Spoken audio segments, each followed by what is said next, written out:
Hi, I'm here with Adam Pearce from Ecommerce. We're going to talk all about usability today. So, Adam, would you like to tell us about your company and how you got the idea for it?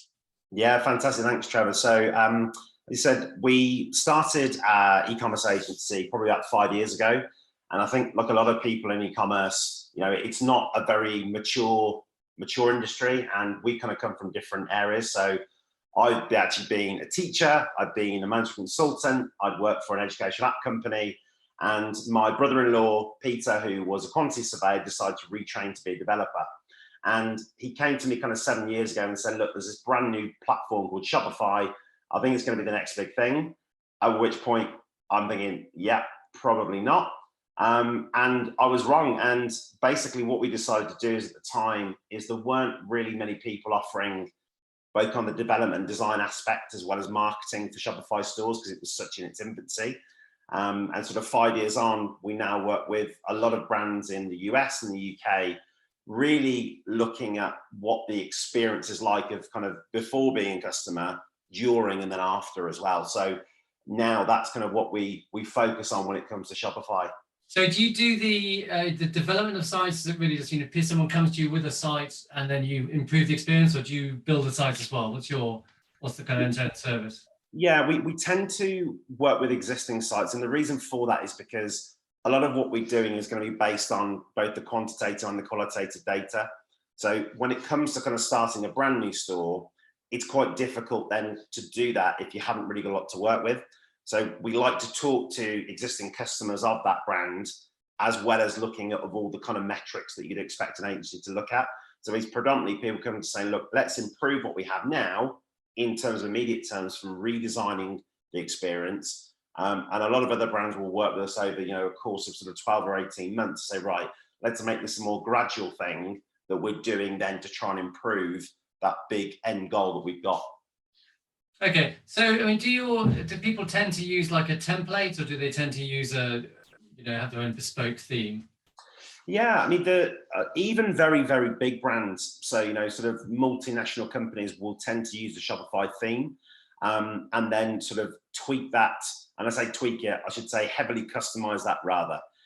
There are a lot of fantastic themes out there, but tend to what's happened is that you will take those and then customize them to give a better experience, to A, make them faster, B, bring in more functionality. But I don't think there is necessarily a need now to kind of build from scratch. There's so many themes out there. No, absolutely. And, I think headless is a big buzzword at the moment.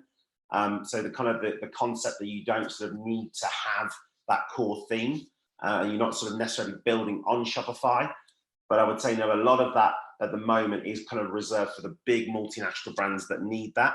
I think there's a lot of overkill with headless commerce at the moment, where smaller brands think they need it. And reality is, you can heavily customize the theme to give you, close to the kind of results you would get with headless. Okay, so I mean, in the age of obviously, I've been involved in websites for the last 15 years. Right now, the first one I built, I basically spec'd it all out, and I got some developers to do a theme for Magento and whatever. One of the beautiful things about Shopify is plug and play. You install a theme, and you can get some themes which are pretty good out of the box, and then they all use the same checkout. Does that mean that it's easier for people like you to improve things, or does it make it more difficult to make any difference? Well, tell me about what is usability in the age of Shopify?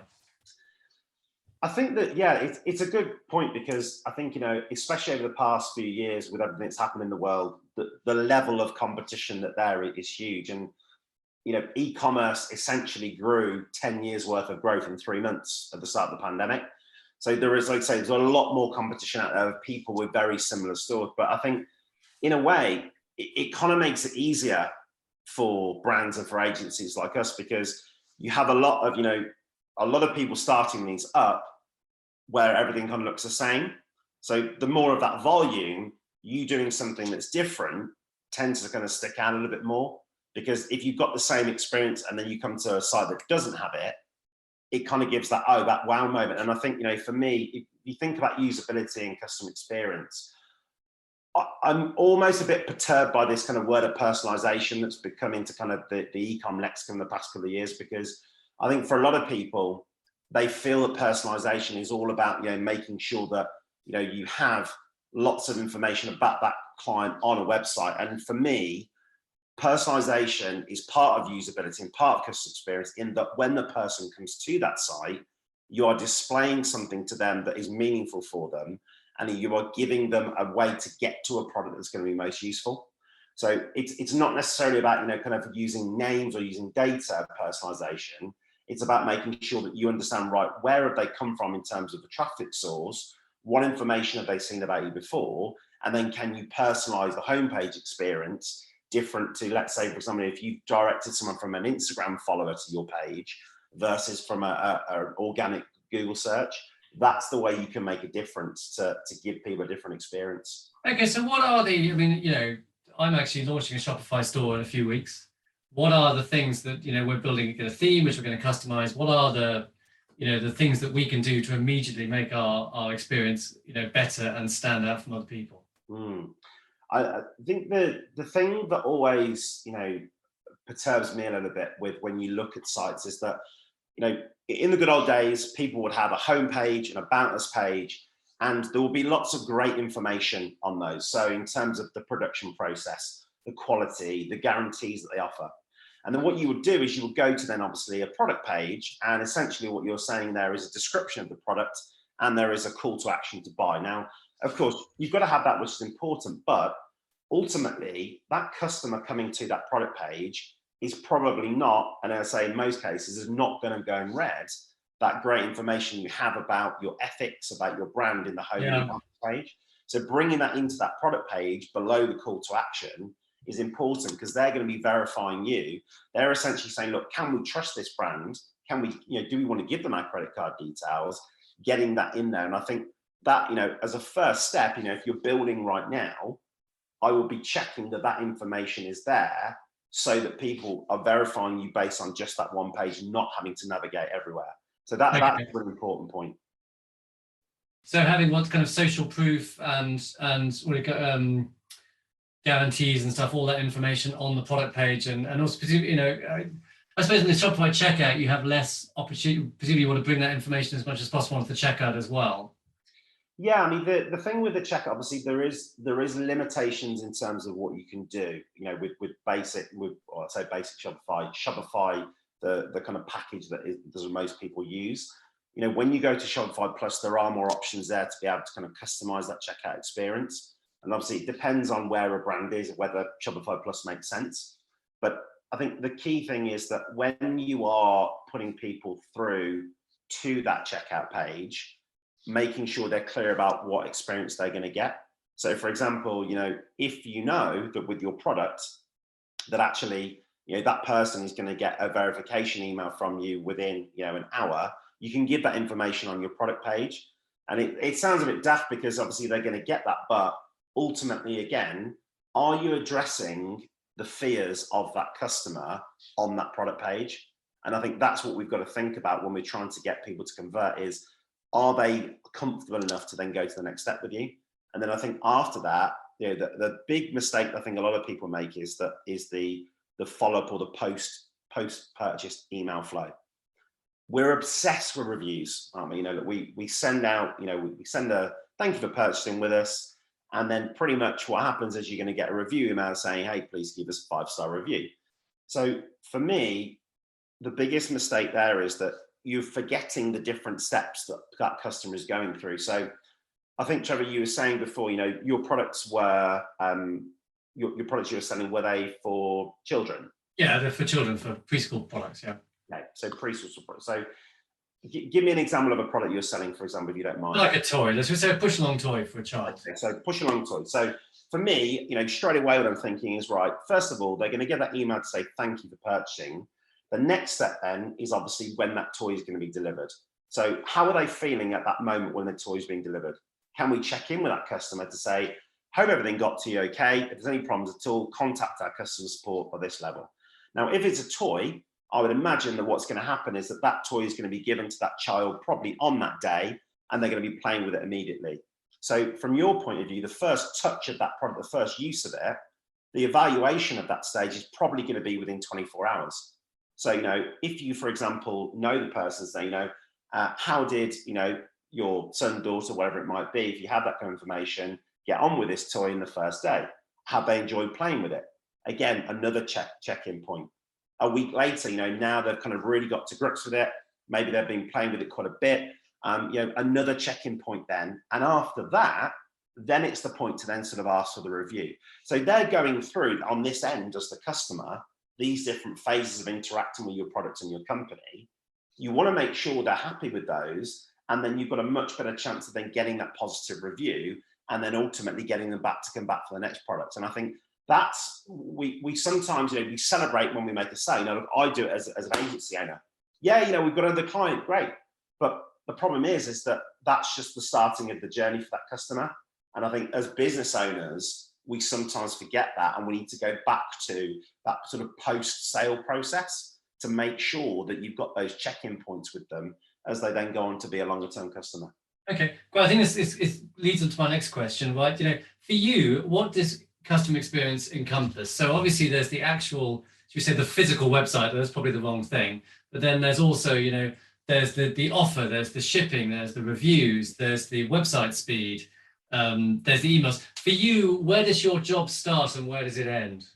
For me, the starting point is that we need to be talking with the acquisition team or the acquisition agency if they're running ads at that point to find out, right, the kind of target customer that you're going for, where do they need to land? What is the information that demographic or that subset of people that you have need to go? So for us, that's where we would need to start, because ultimately, if they don't then have a landing page that's appropriate for that audience, we need to be able to create that for them. But then after that, speed is always going to be a super important thing. But what I would say with that is there's a caveat with it. There is an obsession, obviously, about us running Google speed tests. We all do it. We go and do a Google speed test, and Google comes back with, some green ticks and, red minuses, and we go, hey, look, we need to sort out speed. But again, with your site, which are the most important pages? Where are people dwelling the most? Where are you sending most traffic to? Because ultimately, you want to focus on those pages where people are most likely to be landing on first. So you don't need to tackle it as this is a whole site speed performance perspective. It might actually just be, your PDP page or your product pages, let's get those as fast as they possibly can be. So it might just be a bit of simple image optimization. It might be that you're using some apps that are very heavy in terms of page load. So by taking some of those away, it might actually then improve that. And then from that point onwards, then we're going to go into things that, that people commonly think about. What are my images like? What are my descriptions like? What are the tabs available to get more information? And then from that then point, it is the kind of that once you've got them into that post-purchase flow, that's where the biggest attention is. And I think if you think about any business, it doesn't matter what industry you're in, everyone's guilty of it. You put so much emphasis on that first part of, how do we get that customer in, that the budget and the thinking and the creativity tends to end at the point that they're committed to pay. So actually what we think about is that rather than looking at your spend, of looking after a customer being high here and then going all the way down low to the point at which they purchase, think about leveling that out a little bit more, because ultimately then you're going to have a much better chance of, if you pay to bring a customer in, retaining them. And then obviously the cost of them retaining that customer is going to be very small in comparison to going out into the market and trying to bring new people in through acquisition. Okay. So what are the usability KPIs that that people should be focusing on? So the overall picture for us, when we kind of look at customer experience, we're looking at customer lifetime value. So what that metric does for us is that it incorporates not only things like obviously the amount of revenue, but also your gross margin. It also looks at your cost of acquisition. So all of those things go into that number for you to then be evaluated, right, when I have a customer coming into me, what are they actually worth? So that then gives a much better idea of, right, how much is it worth committing for acquisition? How much is it worth committing for retention to understand how much they're going to bring in? But when it comes to kind of thinking beyond that measure, there are obviously things that we tend to have a go-to, things like conversion rate, things like speed and average order value. they all kind of fall into customer lifetime value. But I think the problem is we kind of get a little bit obsessed with one of those, and conversion rate is a prime example, because look, ultimately, yes, you could increase your conversion rate by 20%, or, your conversion rate goes from 3% to 4%. So fantastic. Yeah, it means that, yes, more people are spending, but do you still have the same level of traffic? In which case, that's not a good thing. Do you also, as well, with that, how much are you paying to acquire those customers? And I think this is kind of a little bit of a disease that we have in e-commerce, is that there's, when you go onto Facebook and Instagram, you see all these gurus with their, rented Ferraris and rented Lamborghinis talking about, I bought my Lamborghini. It's mine.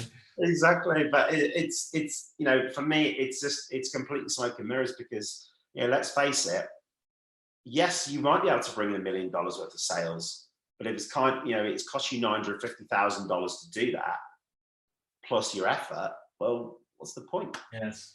And I think that's what we've got to get away from in e-commerce, of thinking about it in that sort of that kind of shallow metric that I think conversion rate is. Okay, so what's your preferred metric? What would be your 3 go-to things you'd look at a new site? So if we're looking at a site in terms of making sure that the customer experience is great, the end goal, of course, is customer lifetime value. But the things that we want to be looking at are, number one, what is the average order value at that stage? How good is the speed of the key pages that you're sending your traffic to? And then finally, what actually is your cost of acquisition when it comes to bringing customers to those sites? Even if you don't look at customer lifetime value, those 3 things are going to give you the biggest understanding of what you then need to do. So, if it is, for example, looking at the AOV, you can see the average order value, what level it's at, and if it's going up and down, analyzing that based on the different customers that come in, that's going to be super important, because what you'll always see with any company is that the average order value of a customer will usually be dependent upon what traffic source they come from. And equally, if you get more deeper into the data, so looking at things like RFM segmentation, where you're looking at that recency, the frequency, the monetary aspects of a customer, different groups will behave differently, and you can then target the most important group. So it is about starting small and then getting bigger. But for me, those would be the 3 things from an initial point of view I'll be looking at. Okay, so I'm going to ask you some questions that I'm interested in usability. Okay, free shipping or not free shipping in the UK?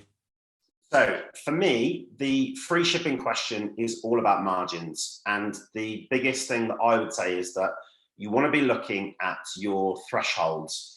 And the thresholds for me should always, for free shipping, should be about pushing up your AOV. So if, for example, you look at your store and you're saying, right, currently our AOV presently is £45. Now, from that perspective, if you then look at it and say, well, actually, if we can then increase that AOV to £55, what impact does that then make on my margin?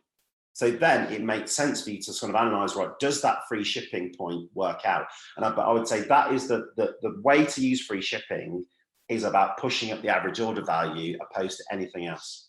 What about, okay, so my experience is with, obviously if you I was talking about free shipping over to free shipping for everything, right? Should you, my question is, should you include the shipping in the item cost? Thereby, have like a landed price that people just see, and that is the price. Does that convert better, or how does that affect the conversion rate if they get to this checkout and they find they have to, pay £5 and they have to go and find another few items? Real life problem I have. No, I mean, okay. So for me, what I'd be saying is no, to not lump that in, because the reason being is that because Google Shopping has become so prevalent now, and the way people are searching is then also going into Google Shopping and listing by price. Ultimately, then you are then giving yourself a disadvantage because you're being pushed down that list. The thing is, though, that if you are doing the right things in terms of explaining to people why it's you they need to come to, is there guarantees? How long have you been in business? What are the products that you offer? What is your loyalty program? What are the rewards of being a customer with your brand? Then actually going to that point of saying, okay, well, yes, there is going to be shipping, and being clear about that before they get to the checkout process. for me is always going to be the winning formula, because ultimately, again, your customers, when they're in that phase of kind of making that decision of who they're going to shop with, yes, okay, you know, price is going to be a factor, but ultimately price tends to be the first thing that people look at in terms of their verification. So yeah, for me, my answer would be is no, have that shipping as additional, but also try to have options with your shipping, because there might be, you know, that standard shipping, the expedited shipping. For me, that's part of the customer service. You're giving them more options to be able to get that product sooner or faster depending on their needs. Okay, right. Next question, loyalty programs. Yes or no? Loyalty programs are generally very poorly done. And what I say with that is that, you know, the common thing with loyalty programs is, let's have a loyalty program. We'll offer some points when they buy, and then we'll give them a discount of £5 every time they get to the number of certain points. Two problems with that. One is, do people sign into their loyalty program rewards and do they know how many they've got? No. If I ask the average UK Tesco Club Card member, how many points have you got? They would not have the foggiest, because ultimately the communication you get about what you have there to use isn't available. So when it comes to loyalty programs, the key thing for me is that you need to be, if you're going to do it, number one, have a tiered program. And what I mean by that is that as you spend more and go through a particular chain, you then basically get access to different certain benefits. So a good one there, Trev, you know, and we've done this with brands before, is that when you get to kind of their silver tier in terms of how much you've spent, you then get free shipping on your products. So that's kind of a benefit you can offer. The other thing as well, you know, that I think is completely underutilized with loyalty programs is, are you able to give them something free that is a lower cost or lower impact on your margin than giving them a discount? And I'll give a good example of this is Sephora. So Sephora, what they do is that when you reach the top level of their beauty loyalty rewards program, they will send you through in the post a secret lipstick. And what this lipstick is a shade that isn't available anywhere at all in their retail stores and online. And what it basically does for them is that, A, it signals to that customer, okay, you are now one of our most important customers. It creates a big social media buzz for them, and it gives that customer that great feeling of, oh, well, hey, I've got a free product, and this is actually an exclusive product. Now, if you think about that production cost of a lipstick versus going out to all those customers with saying, well, actually, we're going to give you 10% off your next order, or $15 off, $20 off, the impact on the margin there is going to be a lot more extensive. But actually what you're doing by doing that is making people feel more special, but getting the benefit of encouraging them to stay with you as a loyal customer longer, opposed to kind of these throwaway discounts that we tend to give. So yeah, loyalty programs can be good, but they need to be planned out in tiers, and there needs to be a real tangible benefit of working through those tiers. Just giving out points, frankly, waste of time. Okay, that's good. Two more questions. Payment options. Should you have multiple? How many payment options is enough payment options? What is, you know, so okay, for example, just about to set up a Shopify store, we used to accept, you know, credit cards through Stripe, and we used to do PayPal, and we have done Amazon Pay, but no one really seemed to use it, and it was expensive. So now we go to ShopPay. ShopPay, basically, if you use ShopPay, it's 1.1% or something. If we want to use PayPal as well, we have to pay an extra 0.5%. So we're thinking we'll just use ShopPay, right? What are the payment options you think that everyone should be offering? Should we be, is it important that we offer PayPal as well, or ShopPay or something? Yes, I would say if you can offer as many different payment methods possible. Now, I know that's not what you want to hear, because obviously... No, I don't want to hear that, you're right. Yeah, just agree with me. So we have this conversation a lot because, you know, ultimately the different payment providers will take different levels from you. But the reason I say that is that, again, for those new customers that are coming in, what that does is two things. One is that it instills that trust that they're going to have a secure checkout experience, because some customers may not be familiar with the limited ones that you have. But secondly, it also then is giving them another option to use from a customer experience point of view. And if you're kind of closing them down to that one channel, you know, for example, American customers we find particularly are very keen on using PayPal. I think there is less, but there is definitely some sort of brand loyalty to that in the UK. But I would say that that is a sign for them of kind of that trust. It's almost like kind of an SSL certificate. They know the site is secure. I think similarly now, the thing with Apple Pay and Google Pay, it's that kind of convenience level. And I think kind of particularly with the kind of the younger millennials and sort of Gen Z generation, there is an expectation that will be there because they're managing their finances by simply looking at their phone. So yes, it is a pain because obviously you have to have those available and there is more cost there with it because you're paying those processing fees and then giving, a different percentage to Shopify with it. But ultimately, is that better to cut into your margin at that point rather than losing that sale if you don't have those options available? Would be. So what would you say? You would say, okay, from my point of view, so Shop Pay or for credit cards, say, you think PayPal, would you go for anything else? Yeah, so Shopify payments, Apple Pay. And that includes Apple Pay and GPay, doesn't it, I think? What about, do you think Amazon Pay? Or do you think just a credit card option and PayPal, would that be sufficient? Yeah, I think so. I mean, look, the thing with Amazon Pay is that we tend to recommend Amazon Pay when you have a brand that has done very well on Amazon and is trying to migrate customers over to a Shopify store. Because again, ultimately, with that situation, if a customer is used to transacting with you on Amazon, getting someone to come over to you that store is tricky. A lot of brands have tried and it is hard, but if you're giving that signal to them that, look, your experience is actually going to be similar because you can pay in the same way you used to, I think that's beneficial. But in terms of using Amazon Pay as a payment gateway, just generally, if you don't have a big Amazon following, I'm not really sort of plus either way on that. Okay. My final question about this website speed. I mean, basically, it's very easy for website developers to basically take your website, in my case, used to be Magento, and just say, look, it's really, really slow. And then you end up spending loads of money and they make it a tiny, tiny, tiny bit faster after. What is good performance is my question. How do you measure good performance?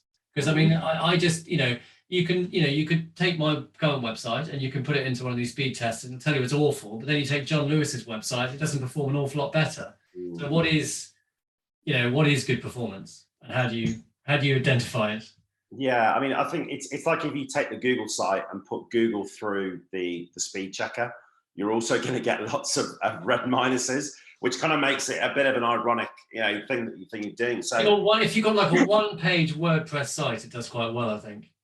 Yeah, I mean that's great, but you're not going to sell anything. And I think the thing is that for me, taking that high-level metric overall is not really important. For me, I will be looking at the page speed of the key pages where the most of the traffic is going and focus your efforts there. So a lot of people will tell you, look, what you're looking for is, now that the kind of the new metric that we all agree on allegedly is 2.7 seconds load. That's the maximum that it should be on page load for a home page. The difficult thing with it is that with techniques that are used in Shopify, you have things like lazy load. And simply all this means is that when you go onto a Shopify website, if someone's deploying lazy load, what's going to happen is that the elements at the top of that screen are going to load first. And actually, the customer is not going to see, but the stuff at the bottom of the page is still loading while they're reading at the top.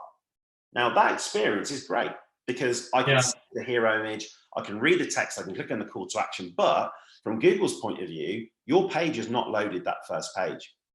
So that's why you've got to look at the speed reports with a bit of a pinch of salt, because you've got to actually look at what that experience is. And I think things like user testing, which you can do with, lots of different companies offer it, sort of virtually, and getting people, real users, to interact with it and record their experience, because that for me is going to be the better measure of test. And yes, that isn't, it isn't scalable to get bags and bags of quantitative data, but that's going to give you a better impression of what needs to be done. But honestly, when you think about Shopify brands, majority of traffic that people are sending to is going to be that product page. And there are always so many things you can do there to improve that speed. Typically, so is it, because I mean, obviously with Shopify, you don't have, on the lower levels, you don't have access to the back end, what can you actually do on the shop page to, to really improve it? What are the key things? So the key things on the actual product page, number one is always going to be image optimization. A lot of people will go. Are there plugins for that you can use, or? There's lots of different ones. I think there's one called Sweet Picks, which a lot of people tend to use. And all that will do is basically take down, if you've got really high resolution images, it's not going to take away a lot of that quality. But what it will do is take away a lot of that impact in terms of the size of the file. So therefore, that product page is going to load a heck of a lot quicker. The other thing as well is that when you are using apps like review apps, for example, and you've also maybe got an on-site chat widget, those two things together, again, have a very high load. Now, what you've got to think about is that, right, if I have, for example, reviews, if you're using like a heat mapping software, like, for example, Lucky Orange or Hotjar, looking at that and saying, well, actually, are people clicking on all of these reviews? Now, what you can do with a lot of review programs is that you can limit the amount of reviews that load on that page. Straight away, you're going to benefit there because you've lowered the code that is coming through, and that's going to speed it up. What a lot of people do is that they will allow 10 or 15 reviews on a product page. Frankly, who has ever read through 15 reviews of one product? You look at maybe 2 or 3, and you see this when you look at heat mapping, and actually what a lot of people do is that they literally skim past that. It's almost like a sort of a subliminal message that's coming through, that they see the stars and, okay, that's good enough for me. So I think being lean with the information that you put on there from an app point of view, that's what we need to think about on those product pages. And a lot of people will have things like, exit intent pop-up that's a spinning wheel. People still use those quite a lot. Those have a big impact on page load speed. Now, what I'm not saying is that you shouldn't use them if they work. If you can prove there's an ROI attached to that, great. But a lot of the time, those things don't really tend to turn the needle in getting people to put their credit card details in. So being careful with those things is super important. Okay. So quickly, how about the top 5 tips for improving Shopify usability? So number one is focus on the speed of the high traffic pages. Most typically is going to be your product page. Measured how? Measured how through your page insights report from Google on that particular page. And then what you're doing from that then is making changes in terms of the app stack you're using on that, and then retesting it to see if it's faster. Or one of the many other free speed tools are out there are perfectly fine for doing that. But use one tool and use the reporting from that. Do not go and use 3 or 4 different speed tools, because each will tell you different things. What you're looking for is the improvement within one tool to get there. So for me, that's definitely the first thing you should do. The second thing is go and pull all of that key information from your home page, your About Us page, onto the product page. Now, that's not going to give you a big load, because a lot of that is going to be text-based copy and you'll be paraphrasing it. Things like, for example, your trust indicator icons that you're using on your home and your About Us page, bringing those into the product page is super important. So that's kind of the next phase of the journey. The third thing is that when it comes to your call to action button or your buy now button, what is directly below that buy button? And a lot of the time, people do not include things like whether it is free shipping or not, whether there's any kind of guarantee, whether it is handmade in Britain, handmade in the USA, because ultimately those bits of information that you have there, is really your last message to someone before they're deciding whether they're going to click or not. So that's the next part of that experience. So I think that would be my third tip. So the buy now buttons, that put some messaging underneath the buy now button. Yes, a lot of people will leave that blank. And the problem is at that point is you've got to remember that the person's eye is going directly around that buy now button. And if you're giving a message which is making them feel good and feeling they trust you, that's why you'll see with really good brands, they'll have little green check marks or check boxes below. Because again, think about it from a psychology point of view, right? You're saying tick green, tick green, tick green, good, okay. Being positive is a good thing, I should be doing this, right? The inclination then is that if you've got that green light to do something, you're going to go ahead and do it. So that would kind of be my third thing. The fourth thing is, and this, if anyone who's going to do anything around customer experience, look at your post-purchase flow. And we talked about it before, Trevor, with the example with the toy. What I would say you would do is, if you're listening to this and thinking about your brand, go and think about what it is like as a customer to get that, and then what you're going to be doing with it. Now, whether it's a toy, whether it is a new pair of trousers, whether it's a food product, the point at which you're going to interact with that in the first taste, on the first touch, on the first wear, is going to be very different. And then the usage of that and the frequency of usage is going to be different. So think about what that customer goes through and check in with them at those key pivotal points, because that's going to be the thing that's going to get them coming back.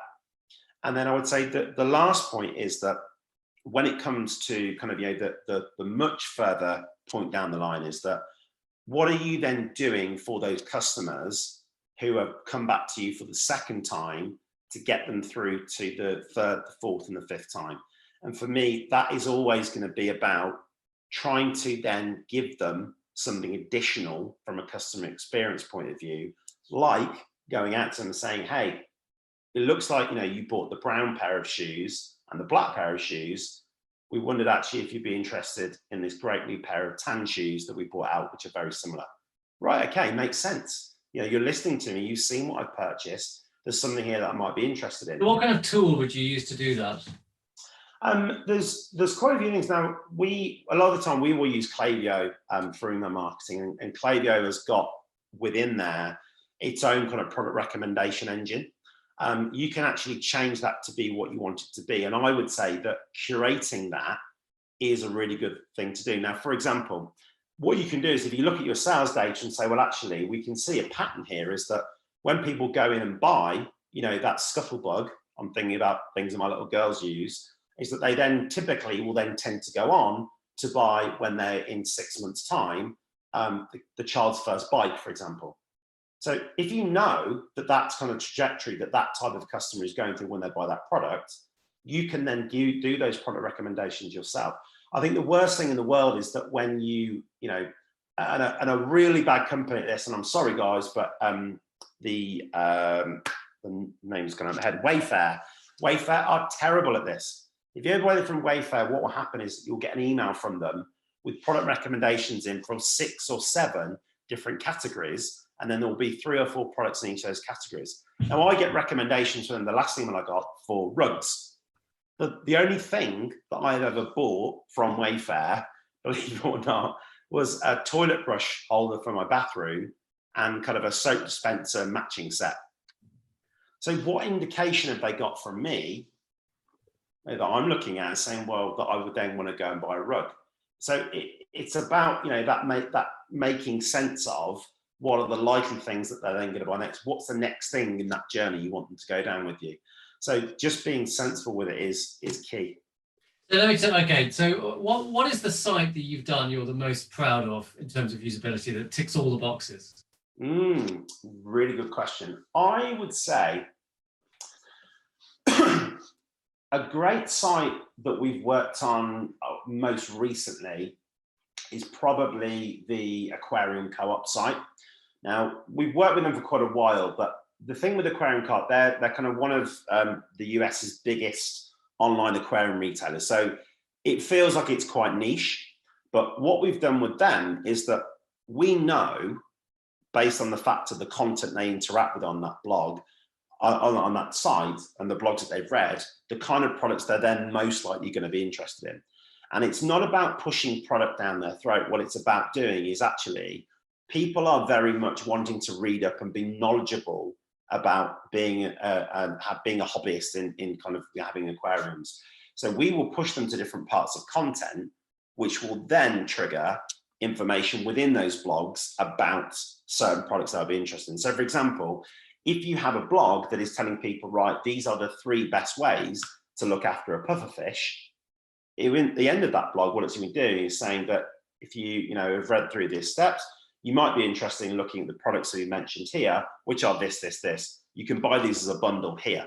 So, right, I've consumed that information. I know what I need to do. Now, as a brand, you are giving them the tools to be able to do that thing that you just described to them. So for me, that is definitely one that I think the usability and the experience on is great. Now, I think people looking at that site, you know, people who aren't aquarium hobbyists will go, well, this doesn't look like, you know, a great site. You know, it's not all singing, all dancing. And I think that's what we've got to get away from, is that having an overly pretty site sometimes works for some demographics, but actually it's about what you're giving to them on there and how they get to that thing that they want. And I think that would be my kind of parting advice, is that it's not what appeals to you, it's what appeals to the customer audience. Exactly. Okay. My last question, and this could be anything, right? On this day when Putin's trying to start World War III, what has inspired you recently? Wow. Inspired me recently. And do you mean a person? Do you mean a thing that's happened? Absolutely anything. I really thought Ted Lasso was a great TV series. It just made me, just cheered me up. There you go. Anything. I love it. Books that we should read, music we should listen to. It could even be more than one thing if you're feeling extra specially inspired.